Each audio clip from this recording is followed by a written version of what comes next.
इससे हमको यह तो समझ लेना चाहिए कि मलमूत्र के अतिरिक्त रूप नाम की कोई वस्तु नहीं है। महाराज जी चमड़ी का सौंदर्य है, ये चमड़ी निकाल दो कितना खराब लगेगा आदमी। मलुकदासी महाराज कहते हैं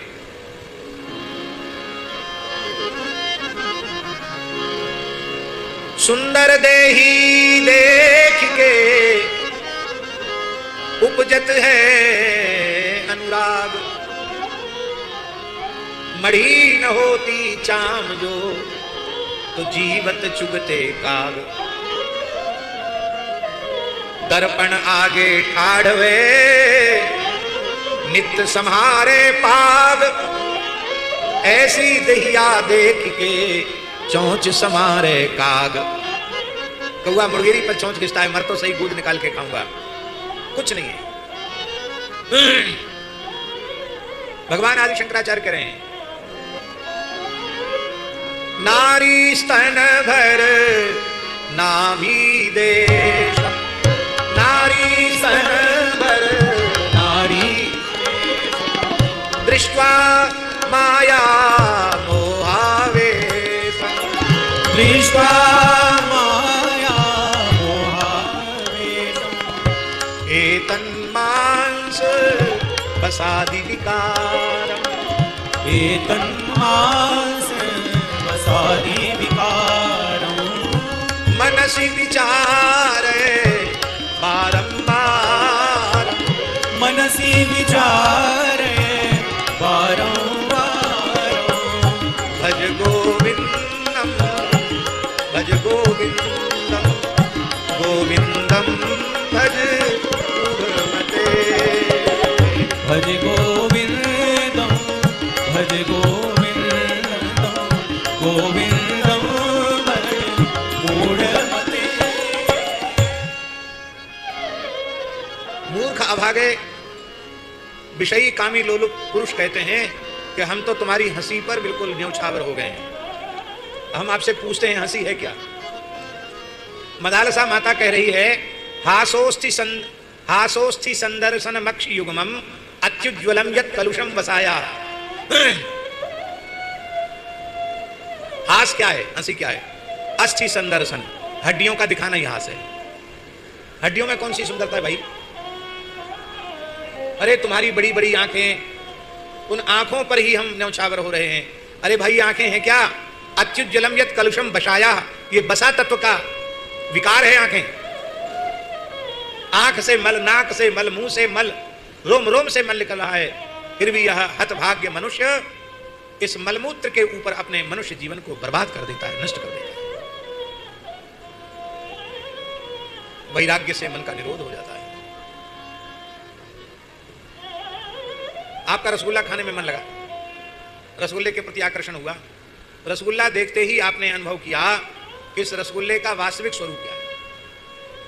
बाहर बढ़िया सफेद सफेद दिखता रसगुल्ला, और उसको मुंह में रखो, अभी गले के नीचे नहीं उतरा, मुंह में ऐसे करके उगल दो, आप कोई उल्टी आने लग जाए उसको देख करके, और गले के नीचे चला जाए, और फिर किसी कारणवश उल्टी हो जाए, वमन हो जाए, तो उसका स्वरूप और अधिक घृणित हो जाएगा, उसी रसगुल्ले का स्वरूप। और मान लो वमन नहीं हुआ, पच गया, तो जब शौचालय में जाओगे तो उसकी अंतिम परिणति मल के रूप में होगी। लड्डू, गुलाब जामुन, रबड़ी, पुआ, इनको देखकर हमारे मोहड़े में पानी आता है।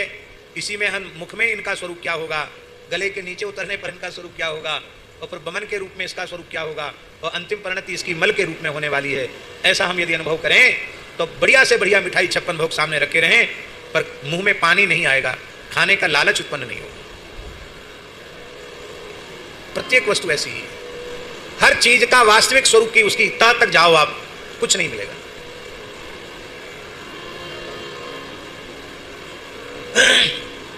केले का पेड़ देखा है, केले का वृक्ष, भगवान ने क्या बढ़िया फिनिशिंग कर रखी है उसके तने पर। ये लकड़ी वाले लोग इतनी बढ़िया पॉलिश करते हैं, इतनी अच्छी पॉलिश नहीं कर सकते। पर उस केले को छिलके पर छिलका उतरता चला जाएगा, सार कुछ नहीं मिलेगा, चमक केवल व्यर्थ की चमक है, और ऊपर वाली चमक से भीतर वाली चमक और ज्यादा है, लेकिन वो भी सार ही नहीं, उसके भीतर भी सार नहीं। जैसे कदली के वृक्ष में सार तत्व नाम की कोई चीज नहीं, ऐसे ही रूप रस गंध शब्द स्पर्श इन विषयों की तह तक चले जाओ, केले के पेड़ की जैसी स्थिति है, छिलका ही छिलका है, सार नाम की कोई चीज नहीं है। इसी केली की लकड़ी में सार होता तो कितना काम में आता है? इमारत के लकड़ी के काम में फिनिशिंग नहीं करनी पड़ती। तो भगवान की लीला है।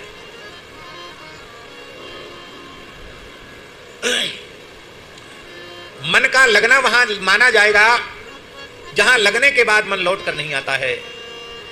इस लौकिक पारलौकिक भोगों में उत्कृष्ट से उत्कृष्ट रूप रसगंध शब्द स्पर्श की ओर मन जाएगा, किंतु वहां अधिक समय तक ठहर नहीं सकेगा, अंत में लौटकर वहां से आ जाएगा, हट जाएगा।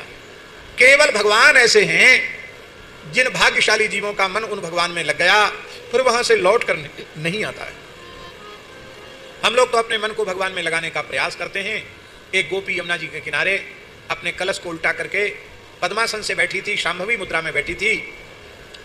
देवर्षि नारद जी वहां से निकले तो नारद जी ने देखा कि ये तो कोई महायोगिनी है, एकदम पद्मासन में शांभवी मुद्रा में बैठ करके ध्यान कर रही है, तन्मय होकर के ध्यान कर रही है। नारद जी देर तक खड़े रहे। बाद में नारद जी ने अपनी थोड़ी वीणा की झंकार किया।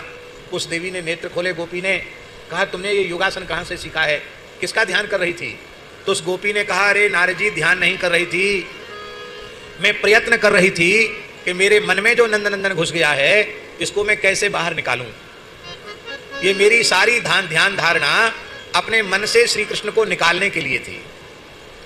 पर क्या करूं नारद जी, इतने प्राणायाम किए, अनुलोम विलोम, भस्त्रिका, उज्जाई, चंद्रभेदी, सूर्यभेदी, कितने प्राणायाम किए, कितने योगासन किया, सब कुछ किया, लेकिन फिर भी मैं सफल नहीं हो पाई। मेरी हालत दूसरी है। कैसी हालत?